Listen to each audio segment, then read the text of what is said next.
A gente está vivendo uma epidemia de TDAH ou um erro de diagnóstico em massa? O que o senhor acha? O senhor está lá no céu, mas Não, vamos lá. O que você acha? eu tenho certeza. Os estudos são muito claros, muito claros.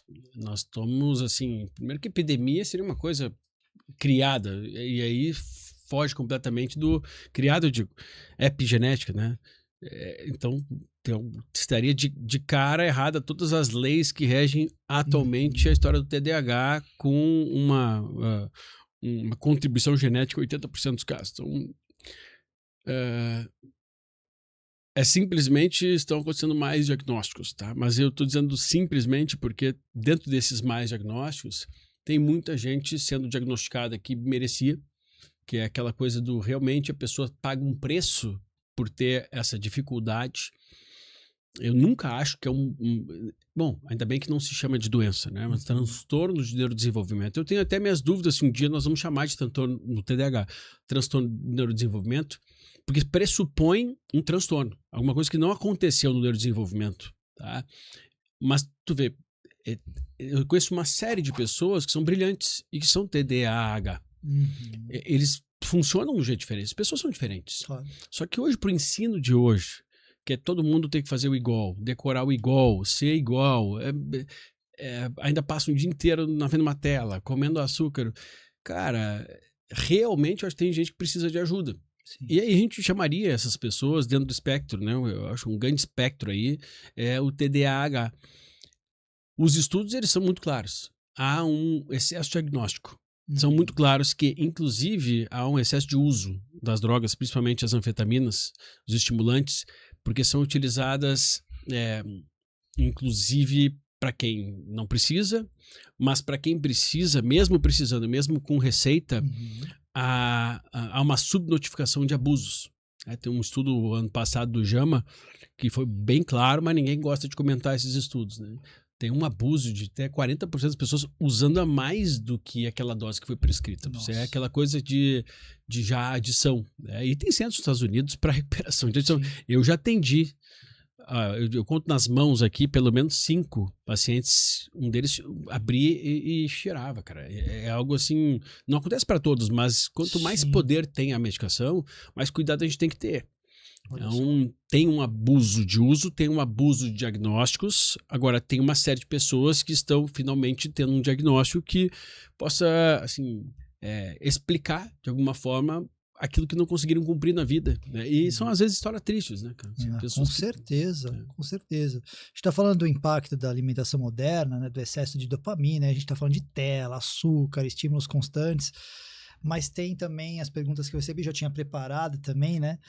E a gente está vendo se posso falar assim, uma explosão de casos em crianças, né? E o cérebro de uma criança hoje, na tua opinião, está sendo sabotado? Eu acho que não tem nem ter opinião, né? Na verdade, é nua e crua. Tá sendo. A minha infância e a tua foram completamente diferentes da infância de hoje. E entendo que há dificuldades para que se viva o que a gente viveu. Eu podia sair na rua tranquilamente, eu brincava na rua, minha brincadeira era se jogar no chão, subir na árvore, pegar ameixa, roubar do vizinho, essas coisas. Hoje em dia a criança não sabe nem o que é uma ameixa, cara. Quanto mais subir numa árvore, que dá numa árvore a ameixa. Né? Então, isso é sabotar. Né? Eu acho, mas, sinceramente, a pior sabotagem é deixar a criança o dia inteiro na frente de uma tela, super estimulada, com alimentos hiperestimulantes, e querer que a criança preste atenção num quadro preto, branco. Não tem como. Não tem condição. Aí eu acho que, fazendo uma brincadeira aqui, tem que ter um certo transtorno para gostar de olhar uma coisa tão monótona, né? Às vezes com professores que não conseguem, né, ter essa atratividade, até porque às vezes as matérias são chatas mesmo, né? E ele tá brigando com o celular que tá aqui, ó, do lado, com uma tela que tá em casa, ele tá louco para assistir aquilo ali. Eu, se fosse criança, eu ia estar louco para chegar em casa para assistir tela se eu tivesse tela e açúcar o tempo todo. Então, tá sendo sabotado. E assim, há um movimento todo de retroalimentação, porque isso alimenta uma indústria, é uma indústria que tem por trás disso, da indústria uma suposta para alguns pais, aquela coisa do alívio, é porque tem um problema, medicação, vai para casa, tal, e rende. Cara, eu não sei o que vai acontecer no futuro, essa é a verdade. Existe uma dificuldade de achar pediatras nessa linha? Muito, nossa senhora, muito. Eu penei para poder usar, para encontrar pediatras que, olha, que aceitem. Eu sou da época, vou te falar que meu filho tem 6 anos para 7 anos, tá? De lá para cá, muita coisa mudou, graças a Deus. Mas era difícil achar um pediatra, e lá em Porto Alegre eu achei um, né, que aceitasse que ele ia comer comida. Parece meio bizarro o que eu vou falar, Bizarro, mas é assim, cuidado com a gordura, tá? Tá, mas o que tem que comer o quê? Ah, cuidado com isso, mas não, peraí, fala a verdade. Cuidado com o biscoito, cuidado com aquele negócio ultraprocessado. Ninguém falou essa palavra pra mim, ultraprocessado. Então, até um senhor me conhecia, porque eu conhecia a filha dele e tal. Ele, não, eu sei que tu gosta de outras coisas, mas nós temos que ter cuidado. Mas qual é o entendimento que tu tem de alimentação para poder orientar meu filho? É difícil, é bem difícil. Ainda hoje é difícil, mas há uma lacuna de ensino, sabe, Dom?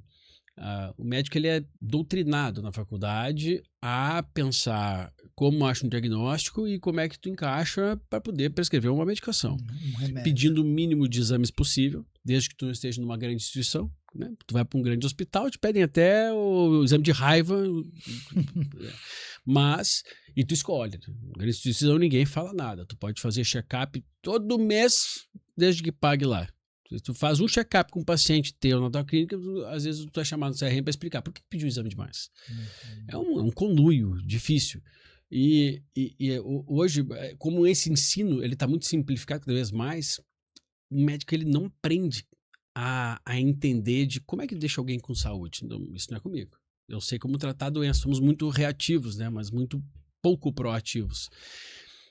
Só que como também somos ensinados a discursos prontos, mesmo sem conhecimento, a coisa se espalha. É tipo assim, a gente vai falar de comer uma carne, tá? Mas cuidado.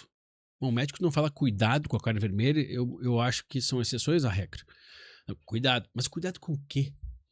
Não, cuidado tem gordura saturada. Mas tu sabe que tipo de gordura saturada tem, né? Não, tem que ser a carne magra. Mas qual é a diferença, né? Essa parte da bioquímica, dos mecanismos, ela não é ensinada. Então, o certo seria não opinar. Mas quem é a última palavra em saúde?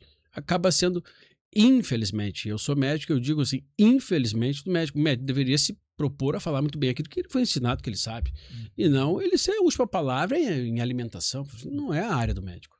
E é uma dó, né? Porque assim, quando a gente está falando de crianças, eu levei para o lado da pediatria, são esses profissionais que podem, de fato, né, mudar o direcionamento nutricional, de saúde de uma criança, enfim, né, de ajudar, né, a reconstruir algo através da alimentação, porque tudo é inflamação. No meu caso, não no meu caso, né, na minha família tem casos de TDAH, né, crianças também, adultos, e por mais seja uma pergunta simples, né, e aí é mais para que você explique isso, né? O quão essa questão de inflamação, o que isso faz com o metabolismo de uma criança? Se ela está desde cedo ali, imagina uma criança numa escola pública, né? Que come, sei lá, bolacha Ana Maria, salsicha, enfim, né? Como é que funciona o metabolismo de uma criança dessa? Quais as chances que essa criança tem de se tornar um adolescente com todos esses problemas aí que a gente Pois enxergando? é muito grande. Né? A medicina, inclusive, ela abençoa um pensamento todo errado para poder não questionar os seus conceitos. Né? Eu vou te dar um exemplo aqui. Né? Existe uma linha de entendimento dentro do TDAH de que há uma familiaridade, são mais pobres, os mais pobres são mais diagnosticados. Mas o problema não é o hábito de vida ou a falta dos nutrientes. Não. É que a mãe ou o pai também eram TDAH e por isso se tornaram pobres. Percebe que isso vem dos papas do entendimento do TDAH. Olha só. Assim, é difícil de acreditar, mas é isso que fala. E o pior é que todo mundo aceita como se fosse uma verdade. E tem vários estudos mostrando totalmente inconsistência disso, mas absoluta inconsistência nisso. Mas se a gente for pensar minimamente racional aqui, é porque também estes são os últimos a realizar um exame de B12 numa criança. Porque supostamente para eles, não, a média vai estar boa. Uhum. E perguntar o que come. E o pior, que ainda bem que não pergunta, porque se perguntasse o que come, e se por acaso alguma comer bem, essa vai ser tida como mal. Então, o conceito da alimentação ele está equivocado, e o médico, como ele não entende, a gente não aprende isso, ele transfere esse conhecimento errado para o entendimento do próprio paciente. E ele se cega para qualquer melhora que possa ter fora desse mainstream. Ah, não, isso aqui é exceção. Não, isso aqui vai morrer daqui a pouquinho. É assim que o médico faz. Então, com criança, elas vão crescer, se a gente for bem racional aqui, não precisa nem ser médico, para construir qualquer hormônio, qualquer transmissor, qualquer neurotransmissor, qualquer enzima, qualquer coisa do meu corpo, eu preciso construir através de bioquímica. Bioquímica pressupõe bio, né? Algo biológico. Eu tenho que comer alguma coisa. Eu não consigo produzir ex nihilo, não vem como Deus criou a Terra. É construção, é coisa. Eu preciso... Vamos lá, boa parte dessas pessoas ensinam na faculdade... A teoria da evolução das espécies. Saiu do carbono, não saiu do carbono? Se não tem carbono, não tem nada. Então, como é que vai ter um neurotransmissor sem ter nutriente? Se não absorver esse nutriente, se não ingerir esses nutrientes, primeiro, eu já não tenho como ganhar esse jogo.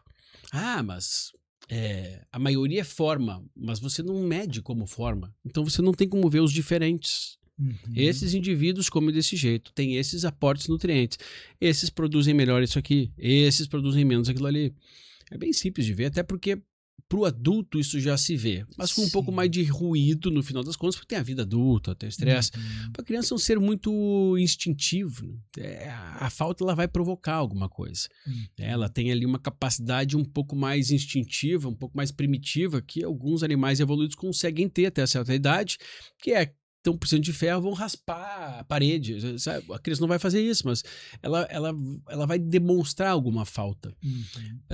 A partir, então, de não construir adequadamente esses neurotransmissores, os hormônios, as enzimas, você começa a pagar um preço. Numa fábrica, uma fábrica extremamente complexa, que precisa de todas as etapas, todos os setores da fábrica trabalham com insumos. Começa a faltar insumo aqui, mas não está faltando. Tá, mas tem suficiente para o que precisa esse indivíduo, que é diferente do outro, que é diferente do outro?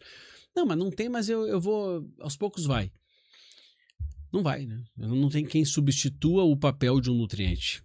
Alguns até se fazem valer por alguns momentos, porque não é possível ter a falta. Mas, com o passar do tempo, isso começa a determinar desgastes, e o corpo tem que resolver esses desgastes. Só que se fosse só isso, não era tão ruim. Em lugar desses nutrientes, entra uma série de toxinas, de antinutrientes, de coisas que o corpo tem que lidar. Então não é só o entrar menos, é o entrar menos e ter que combater o mais. Como é que tu combate a parte errada? Com o bom. Eu tenho que construir mais células do sistema imunológico, mais reação inflamatória, eu tenho que resolver mais essa inflamação. Então fica um ciclo perpétuo de inflamação subclínica e crônica. Num exame que não é nem pedido para crianças também. Não tem como, por mais que a gente possa, mas não sei quem dá o certo. Cara, tu vai tirar exceções à regra. Eu não sei quem é aquela exceção, que sabe-se lá como seria se tivesse mais condições ainda. Provavelmente teria muito mais chance. É difícil, então, a gente, sendo racional e não médico, não precisa ser médico para isso, a gente imaginar que... esses tantos de casos não tem também um grande componente epigenético, né, que transcende a genética, que é o hábito, o ambiente, as escolhas sobre a expressão gênica.